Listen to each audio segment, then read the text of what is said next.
कुलगुरु Ngozi Ngozi Ngozi कुलगुरु Ngozi Ngozi Ngozi कुलगुरु नागोजी नागोजी नागोजी कुलगुरु नागोजी नागोजी नागोजी कुलगुरु नागोजी.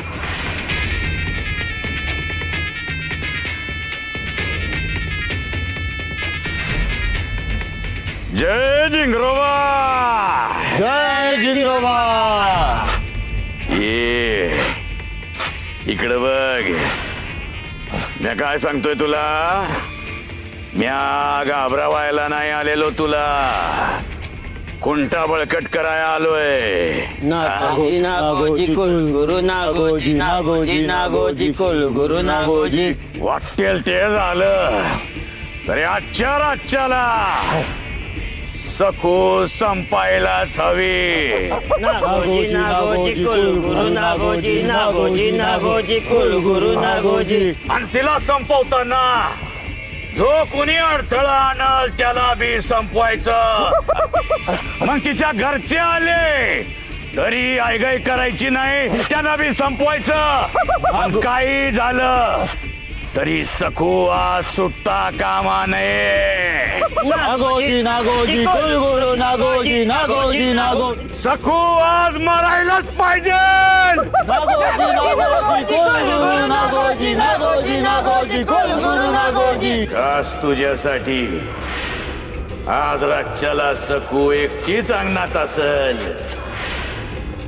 अशी व्यवस्था केली. अशी व्यवस्था केली.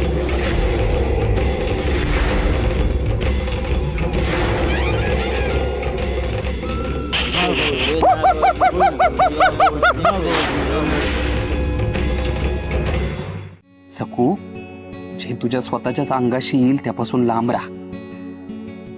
आणि आता स्वतःच्या संसाराकडे बघ. कळतंय का? हो. आणि मुख्य म्हणजे आता तू रमाईचं मन जिंकलंयस, तेव्हा तिचा पदर धरून राहा आणि तिची अधिकाधिक मर्जी कशी राखता येईल हे बघ. म्हणजे घरात शांतता आणि आनंद नांदेल. झाल्या का गप्पा? अगं रमाई,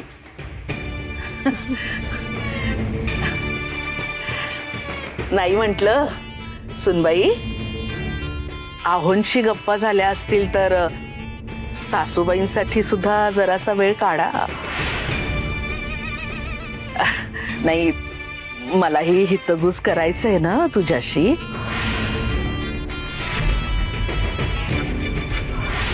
तोंडात ना आवाज काढलास ना तर हातच घालेन घशात.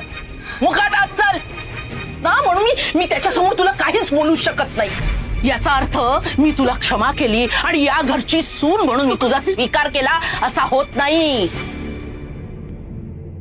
जा सकू, बघ रमाईचं काय काम आहे ते बघ. बघ कशी थिजून गेलीये. जणू काही जमिनीला चिटकूनच गेलीये. सखू, अगं जा ना. अगं ये ना बाळा, ये. माझी लाडाची ग सोनती. सकू फक्त दिगूचीच नाही, माझीही आवडतीये. तुझे खूप लाड करावेसे वाटतायत ग. माझे लाड म्हणजे काहीतरी भयंकर शिक्षा असणार. पण आऊंना कसं सांगणार? त्यांना वाटतंय. ये ये बाळा, ये ये ग. ये बाळा, ये. चल, शाण माझं बाळ, ये.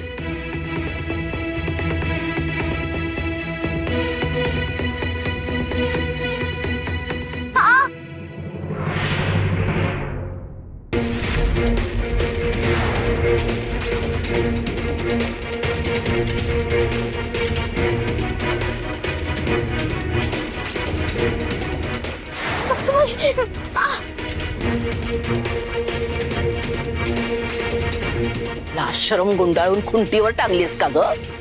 हा, एवढं काय बोलायचं असतं ग तुला दिगू बरोबर? नाहीतर काय, बघावं तेव्हा दिगूच्याच खोलीत असते. चुगल्या करत असेल आपल्या. कान भरत असेल दिगूचे. नाही हो सजूबाई. एवढं काय काम असतं मग?